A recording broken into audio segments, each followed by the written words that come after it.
നമസ്തേ. ഓം നമോ ഭഗവതേ വാസുദേവായ. ഇന്ന് നമ്മൾ ജ്ഞാനപ്പാനയിൽ പ്രതിപാദിച്ചിരിക്കുന്ന ഭാരതത്തിൻ്റെ മഹിമയെക്കുറിച്ചാണ് പറയുന്നത്. നമ്മളെല്ലാം ജനിച്ചു വളർന്ന ഈ ഭാരതത്തിനെ കുറിച്ച് നമുക്ക് അറിയാവുന്നതിൽ കൂടുതൽ കാര്യങ്ങൾ ഈ ജ്ഞാനപ്പാനയിലൂടെ പൂന്താനം പറഞ്ഞു തരുന്നുണ്ട്.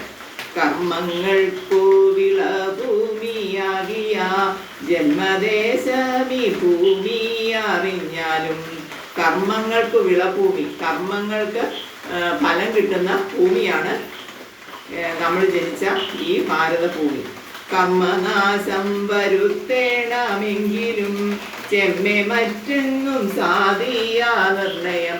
കർമ്മത്തിന് നാശം സംഭവിക്കുന്നതും ഈ ഭൂമിയിൽ തന്നെയാണ്. ഭക്തന്മാർക്കും മുമുക്ഷു ജനങ്ങൾക്കും സക്തരായ വിഷയീ ജനങ്ങൾക്കും, ഭക്തന്മാർക്കും മുമുക്ഷുക്കളായ ജനങ്ങൾക്കും സക്തരായ വിഷയീ ജനങ്ങൾക്കും, അതായത് ആസക്തരായ ഓരോ വിഷയങ്ങളിൽ ആസക്തരായ ആൾക്കാർക്കും ഇച്ഛിച്ചിടുന്നതൊക്കെ കൊടുത്തിടും വിശ്വമാതാവു ഭൂമി ശിവ ശിവ.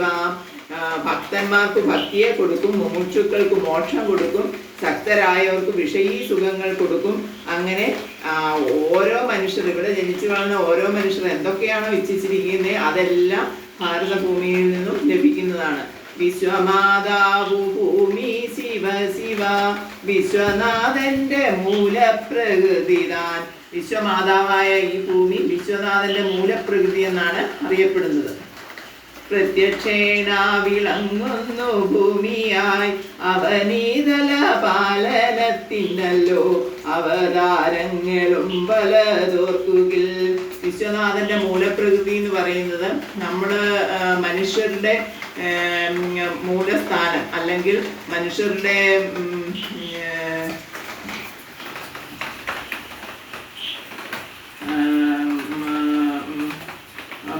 മൂലസ്ഥാനം എന്ന് പറഞ്ഞാൽ പുക്കിൾക്കൊടിയാണെന്നാണ് പറയുന്നത്. അതുപോലെ ഭൂമിയുടെ പുക്കിൾക്കൊടി എന്നറിയപ്പെടുന്ന സ്ഥലത്താണ് ദേവിയുടെ മൂലസ്ഥാനമായിട്ട് ഇരിക്കുന്നത്. ഇത് കുടജാദ്രിയിൽ ആണെന്നാണ് ഭാരതീയ സങ്കല്പം.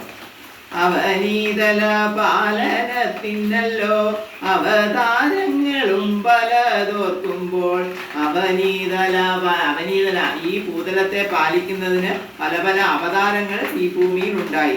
അതുകൊണ്ടു വിശേഷിച്ചു ഭൂലോകം 14 ഉത്തമമെന്നല്ലോ. അങ്ങനെ അവതാരങ്ങളൊക്കെ ഉണ്ടായ ഭൂമി ആയതുകൊണ്ട് ഭൂലോകങ്ങളിൽ ഏറ്റവും ഉത്തമമാണ് ഭാരതഭൂമി എന്നാണ് പറയപ്പെടുന്നത്. വേദവാദികളായ മുനികളും വേദവും ബഹുമാനിച്ചു ചൊല്ലുന്നു. വേദം പഠിച്ച മുനികളെല്ലാം ഈ ഭാരതത്തിലാണ് ഉണ്ടായിരുന്നത്. അതുപോലെ വേദവും ഭാരതഭൂമിയെക്കുറിച്ച് വേദത്തിലും ബഹുമാനത്തോടെ പറഞ്ഞിട്ടുണ്ട്. ലവണാംബുദി മധ്യേ വിളങ്ങുന്നു ജംബുദീപൊരു യോജനാലക്ഷവും. ലവണാംബുദി അതായത് സമുദ്രത്തിന്റെ മധ്യത്തിൽ ജംബുദ്വീപൊരു യോജനാലക്ഷവും. ഒരു യോജന, ലക്ഷം യോജന ഫല ജംബുദ്വീപ് എന്നൊരു ഭൂഖണ്ഡം. സപ്തദ്വീപുകളുണ്ടതിലെത്രയും ഉത്തമമെന്നു വാഴ്ത്തുന്നു പിന്നെയും. ജംബുദ്വീപം അതായത് ഭാരതഭൂതലം സ്ഥിതി ചെയ്യുന്നത് ജംബുദ്വീപത്തിലാണ്.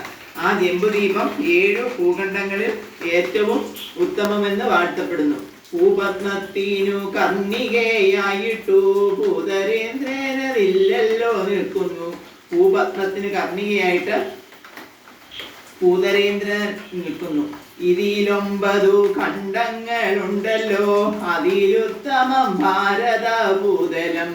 9 ഖണ്ഡങ്ങളുള്ളതിലെ ഉത്തമമായിട്ടുള്ള സ്ഥലമാണ് ഭാരതഭൂതലം. സമ്മതരായ മുനിശ്രേഷ്ഠന്മാർ കർമ്മക്ഷേത്രമെന്നല്ലോ പറയുന്നു. മുനിശ്രേഷ്ഠന്മാർ ഭാരതത്തെ കർമ്മക്ഷേത്രം എന്നാണ് പറയുന്നത്. കർമ്മക്ഷേത്രമായ ആയതുകൊണ്ടാണ് കുരുക്ഷേത്ര യുദ്ധം ഒക്കെ. ഇത് ധർമ്മത്തിന് മഹത്വം ഉള്ളതുകൊണ്ടാണ് കുരുക്ഷേത്ര യുദ്ധമൊക്കെ ഈ ഭൂമിയിൽ വെച്ച് നടന്നത്. കർമ്മബീജമതീന്നു മുളയ്ക്കേണ്ടു ബ്രഹ്മലോകത്തിരിക്കുന്നവർക്കോ അവർകൾക്കും.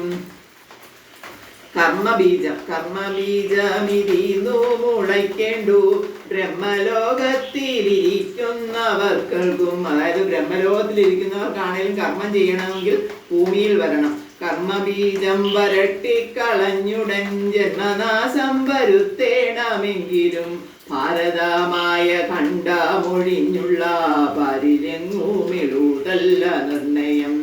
അതായത് ജന്മനാശം വരുത്തുന്ന, അതായത് കർമ്മം ചെയ്ത് നമ്മുടെ മനുഷ്യജന്മത്തിന് നാശം